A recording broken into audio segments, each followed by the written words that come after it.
Hi, welcome to First Step. Today I'm going to show you how to create a new data factory using Azure portal. There are two things that we need to keep in mind before creating any resources in Azure Cloud Service. The first one is subscription. We need to have an active and valid subscription. The second one is resource group to host our resources. Okay, and there are multiple ways that we can create a resource in Azure Cloud Services, from UI through REST API through CLI, and there are many more. Okay, in UI itself, you can directly create a resource by clicking this create resource icon, search for the resource name that you want to create. In our case, it is Data Factory. Click it, it will take you to the create page. The second way, if you want to create this data factory inside a specific resource group, go to resource groups. It will show all the list of resource groups that is available in your subscription.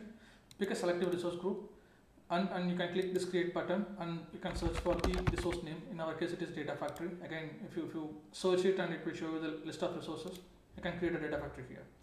Let us proceed from here. The moment we click create button, it will take us to the create data factory page, where you will be able to find multiple tabs here. The very first tab is basics tab.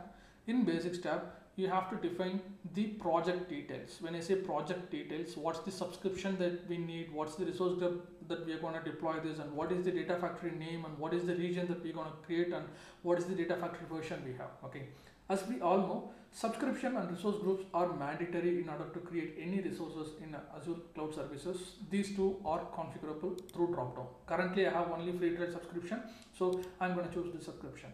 The second thing is resource group.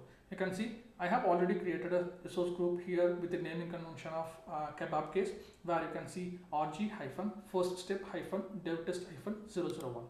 It might be weird or a little bit odd to see this kind of naming convention, but this is one of the recommended naming convention by Microsoft. Microsoft has defined a proper structure and hierarchy to create any resources across Azure Cloud Services. Like if you want to create a resource group, if you want to create a resource or anything, okay, like the same, we're going to give the name for data factory in same factor. Okay, the moment we come to the Azure Data Factory name, we need to define whether what is the resource type first. In our case, it is Azure Data Factory, so we have given ADF. The second one in the kebab case is your use case. Okay, usually the second part will be like sales or marketing or HR or finance or something will be like that, it will come. But in our case, I'm going to give first step only. That's the use case that we are going to do here. Okay, and the third one is nothing but your environment details, like it is dev or test or pre-prod or prod. So in our case, we are going to give dev test. Okay, let me give you dev test. Okay, the fourth one is nothing but the region that we are going to create the resource. In order to identify which region the resource is deployed, assume that in a production scenario you have only prod subscription. In prod subscription you have a sales resource group, and inside sales resource group you may need to create multiple data factories to deploy the deliverables related to sales operations, and you want to deploy this into multiple regions. That's the main goal of giving the region name as part of the resource name. So in our case, we are going to create the resource in East US2. Okay, East US2, and finally the sequence number. Even in East US2 itself, we might be creating multiple data factory resources in several cases where the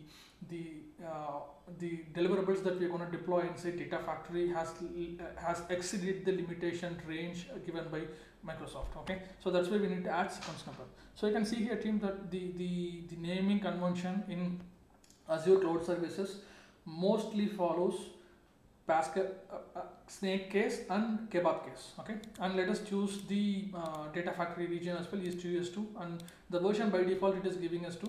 Let us proceed with the next step. The next tab is Git Configuration. Okay, as we know, data factory is an integration tool. Okay, hybrid integration component. Okay, it has a lot of deliverables like linked services, triggers, data sets, pipeline, data flows, and so many things. Okay, whatever we create, we need to keep this deliverables or code base into a secured location where we can use this to deploy it into your higher environment like pre-prod or prod through CI/CD pipeline. In order to do that, we need to integrate our data factory with the GitHub services. Okay, we have options to do that as well. Okay, here the cloud service provided are supported in two ways. Like one is Azure DevOps, the another one is GitHub. Okay, when it comes to Azure DevOps, the first option that it is required is the DevOps account. DevOps account is nothing but this one, whatever that we have created as a directory. Okay, and the project name, whatever the project that we have created for our use case. This is the project. Okay, and the third one is repo name. And repo name, you can click the project, go to repos, you'll be able to find a repository here. Okay, in our case, I don't have any project. Let me create it now itself. You can see the repository has created as Azure Cloud Services. This is our repository actually, and this is our branch. Okay, so that we can give account, project, repo, branch. And one more thing to keep in note, these four must exist, which means before creating your Azure Data Factory, these four needs to be there. Okay, I would say these four must exist in order to integrate Data Factory to your GitHub resources. Okay, and root folder. Root folder is nothing but the path where I need to store the Data Factory code base in the given branch. Okay, assume you are going to use a same collaboration and master branch for all your deliverables like Databricks or Python or SQL or Data Factory. In order to differentiate the location, you can give Data Factory as like this. So all the code base or deliverables like linked services, triggers, pipelines, dataset, everything will store inside Data Factory. If you give only this symbol, then all the deliverables will be created at the root folder. You can clearly see here that the folder in the collaboration branch where factory entities will be stored. For example, factory data is a option that we can provide, but if you give only this symbol, then it would indicate the root folder. Okay, if you choose GitHub, the only change is the project name, because in GitHub we don't have any project specific deliverables, only account, repo, branch and root folder, the same thing. It is not mandated that we need to map this GitHub integration when we are creating the Azure Data Factory resource, because in a typical real world example, every organization will have their own support team where the support team will create Azure Data Factory resource. Not only Azure Data Factory resource, all the resource provisioning and access related activities will be done by support team only. Okay, and the cloud support team will basically create these resources, and by the time they are creating it, they don't know what is the branch or what is the repo or what is the account that we are going to use. So by default they will ignore it and they will go to the next step. In next step we have networking. Okay, when it comes to networking, the GitHub tells where to store the data. Okay, the networking tells how to secure the data transfer. Okay, in networking we have one specific component called a managed virtual identity. Okay, assume that you are going to create a self-hosted integration runtime service. Okay, whenever you are creating a self-hosted integration runtime service, you need to create a subnet along with that to privately or to securely transfer the data between your data sources to your Azure Cloud Service. Okay, Data Factory allows you to create a managed virtual network along with the self-hosted integration runtime by default. Okay, the advantages of opting or enabling this managed virtual network service is your data ingestion process is isolated and secure, and Data Factory will manage the complete infrastructure for this one, and it is securely connected and it will support all the data source types. Okay, and most probably if we can choose whether it is a public or private endpoint, most probably we'll be going for private endpoint only. Okay, here sure.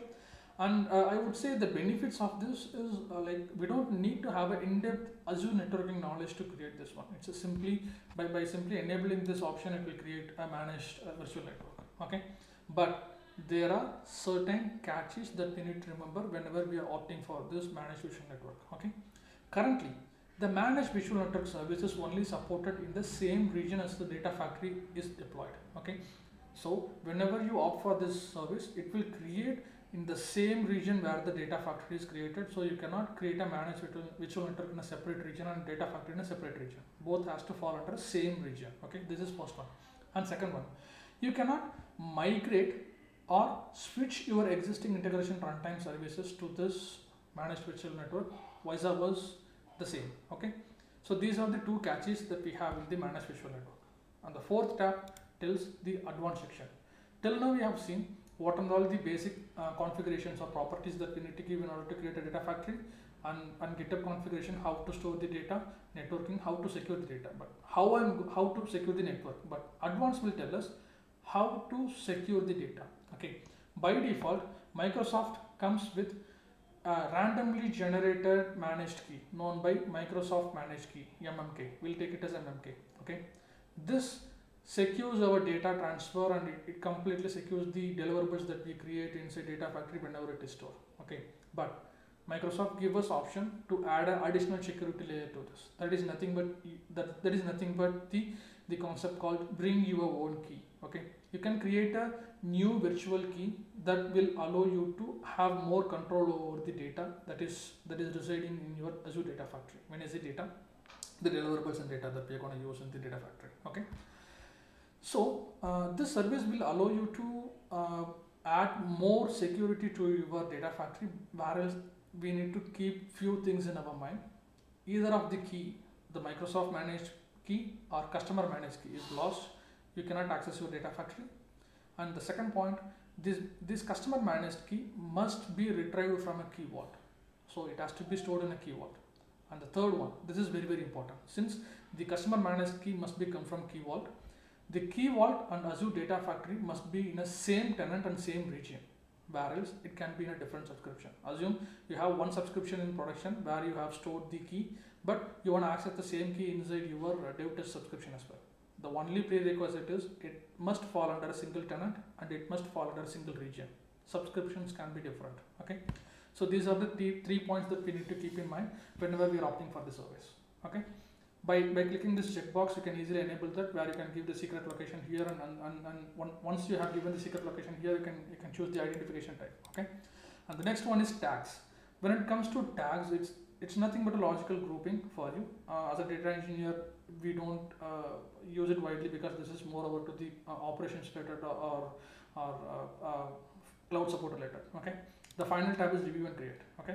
So you can see here, when we come to review and create, it shows validation failure request in advanced tab. Not only advanced, wherever you missed something, the moment you landed to the review and create page, it will show validation failure. Let us go back to advanced. Let us see what we have done here. Since we have enabled this, we must choose the values. Okay. Now let us disable this. Go to review and create tab.